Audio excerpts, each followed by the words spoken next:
Hello everyone, આજે અમારી શાળામાં નેશનલ સાયન્સ ડેનું સેલિબ્રેશન કરવામાં આવ્યું.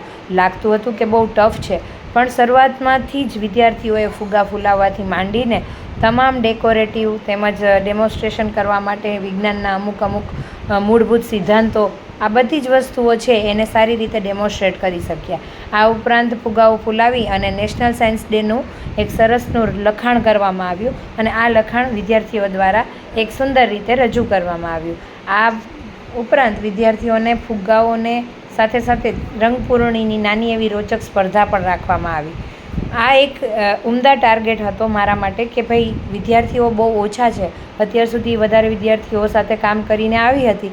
આથી મને લાગતું હતું કે હું મારો 108નો જે વિજ્ઞાન દિવસનો ટાર્ગેટ છે એ પૂર્ણ નહીં કરી શકું. જી હા મિત્રો, હું 108 જેટલી પ્રવૃત્તિ દર વિજ્ઞાન દિવસના દિવસે 28 ફેબ્રુઆરીના દિવસે છેલ્લા 7 વર્ષથી કરાવું છું. એમાં જેટલી પણ શાળાઓ હતી અત્યાર સુધીની, બદલી કરાવીને આવી છું ત્યાં સુધીની શાળાઓ, એ તમામ શાળાઓમાં વિદ્યાર્થીઓ ખૂબ જ હતા. પણ અહીં તો મારા માટે એક ખૂબ ટફ ટાસ્ક હતો કે વિદ્યાર્થીઓ બહુ ઓછા હતા. પરંતુ અહીંયા તો કેવું હતું કે બાળવાટિકાના વિદ્યાર્થીઓને પણ વિજ્ઞાન પ્રત્યે રુચિ જગાવવા માટે એમને પણ મેં અહીંયા સામેલ કરી દીધા. તમામ રંગપૂર્ણિઓમાં પણ હતા અને સાથે સાથે વિજ્ઞાનના પ્રયોગો બનાવવામાં પણ હારે હતા. અહીંયા તો જુઓ, એ લોકોને પેરાશૂટ બનાવવા માટે એક બાલવાટિકાના વિદ્યાર્થીએ જ સરસનું પેરાશૂટ બનાવી અને તમામ વિદ્યાર્થીઓને બનાવડાવવા કહ્યું. અમારે પેરાશૂટનું પેરાગ્લાઇડિંગ કરવું હતું. હવે વાત કરીએ વિજ્ઞાન સપ્તાહની, તો વિજ્ઞાન સપ્તાહની અંદર તમામ વિદ્યાર્થીઓને 108 જેટલા ઘરેલું નાના ટચુકડા પ્રયોગો છે એનો સ્પેશિયલ મહાવરો કરવાનું કહ્યું. અને આ તમામ પ્રવૃત્તિ છે એ ખૂબ જ સરસ રીતે પ્રેક્ટિકલી વિદ્યાર્થીઓએ મારી સમક્ષ રજૂ કરી. વિદ્યાર્થીઓને વિજ્ઞાનના સિદ્ધાંતોની જાણ ન હતી, પરંતુ આ વિદ્યાર્થીઓને તમામને જે લોકોએ વિજ્ઞાનનો પ્રયોગ રજૂ કર્યો એમને પાછળથી વિજ્ઞાનનો સિદ્ધાંત છે એ મેં મારા તરફથી રજૂ કર્યો. 100% આ એક એવી સરસની પ્રવૃત્તિ હતી કે જેમાં નાના વિદ્યાર્થીઓ, ખાસ કરીને બાલવાટિકાના વિદ્યાર્થીઓએ પણ ભાગ લીધો.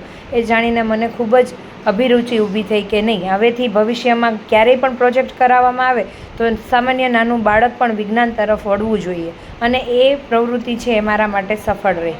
દરેકે ભાગ લીધો, ખૂબ મોજથી કામગીરી કરી અને અંતે અમે જે ફુગ્ગાઓ છે એ ફુગ્ગાઓને ફૂલાવી અને ડેકોરેશન પણ કર્યું. અંતે બધા વિદ્યાર્થીઓને પણ મજા આવી. આગળ અમે 2 સ્ટ્રોની મદદથી ન્યૂટનની ગતિના ત્રીજા નિયમને સમજાવવાની કોશિશ કરી. એક પ્રવૃત્તિ કરાવી વિદ્યાર્થીઓને કે 2 સ્ટ્રોની મદદથી એક વચ્ચે કાપો મૂકી અને એક બળ લગાડવાથી વિરુદ્ધ દિશામાં તે બળ લગાડે છે, તેને અંતર્ગત પણ સુંદર એવો પ્રયોગ રજૂ કર્યો. બધા બાળકોને રમકડું બનાવવાની બહુ જ મજા આવી અને છેક સુધી એ સ્ટ્રોને લઈને ફરતા જ રહ્યા. અમે અમુક ફોટોઝ પણ લગાવ્યા, ફોટો પાડ્યા.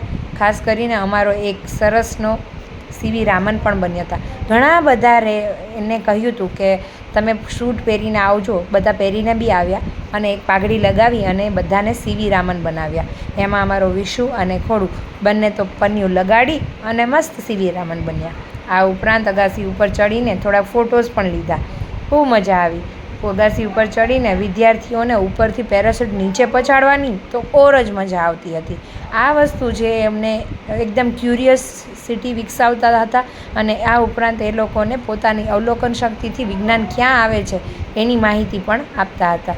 ખૂબ મજા આવી બધાને પેરાગ્લાઇડિંગ કરવાની, આ ઉપરાંત ફુગ્ગાઓને ઉડાડવાની. અંતે જય વિજ્ઞાન કહી અને વિદ્યાર્થીઓએ પોતાના ફુગ્ગાઓ ઉડાડ્યા અને અમારો સુંદર એવો કાર્યક્રમ છે એ સફળ રહ્યો.